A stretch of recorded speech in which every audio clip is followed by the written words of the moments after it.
Ninjiru, ilmi garaa hinjiru, nun jiru, ganni kiyya 75. Ka dabretti irra guddaa, ka hafe xiqqaa. Yaa Rabbi nagaltii kadhadhe. Akka kanarra amma ammoo shukrii Rabbitti haa jiraatu. Alhamdulillahi Rabbil Aalamiin. Namarra deemee wal argee borillee wal argu Rabbi nu haa godhu. Kabajaa gaarii ammoo Rabbi isinii haa godhu. Nu waa isiniin goonu. Rabbiin guddaan kalee isin mul'ise.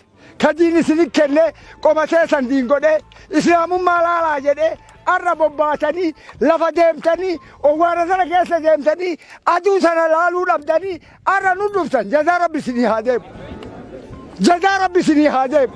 Amman gamman awwaan jedhee isin eebbisuu wallaale. Gammachuun na wallaalchise. Nu ka islaama ka maqaa kennaan jedhin ka maqaa nun barreessin ka keessaan qabdu hin jedhin ka hafeelleen isinuma qaba. Rabbi qaba.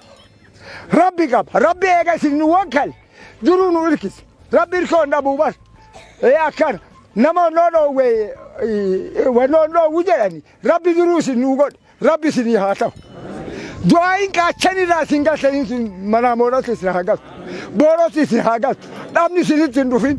Waa dhabni isinitti hin dhufin. Qabeenyi keessan bakka bara haa galtu. Beeksii Rabbi isin haa dhaabu. Guyyaa galtanillee jaannata Rabbi isin haa galtu.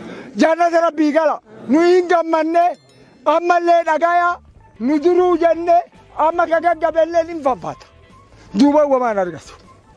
Nu Rabbiin kenna tokko. Rabbitti isin nu ergi. Namni isin nu ergi. Tizaazii wayii isinitti hin dhufte. Tizaazii Rabbis isinitti dhufe. Kakalee humna takkaa taanee quba tokko shasaan. Namni yoo dhukkubsatu islaamni tokko yoo dhukkubsatu nafa mara waliin dhukkubsata. Nafa kenna isin. Nu dhukkubsannaan nu dhukkubdan. Arrallee nu gartan ammallee nu arga. Rabbi isin garaa nagayaa Rabbi isin haa galchu. Wanni isinii goonu du'aa hin teenne isinii taate. Rabbi du'aayii beelawaa hin fuudhaaf isinittuu hime. Akkan du'aa hin teenne sun isinii haa qeebala. Du'aa hin teessan sun nu haa qeebala. Nuuyyuu hin qeebalamti isinillee haa qeebala. Ana kanuma jedhaa kabajaa gaarii argadha.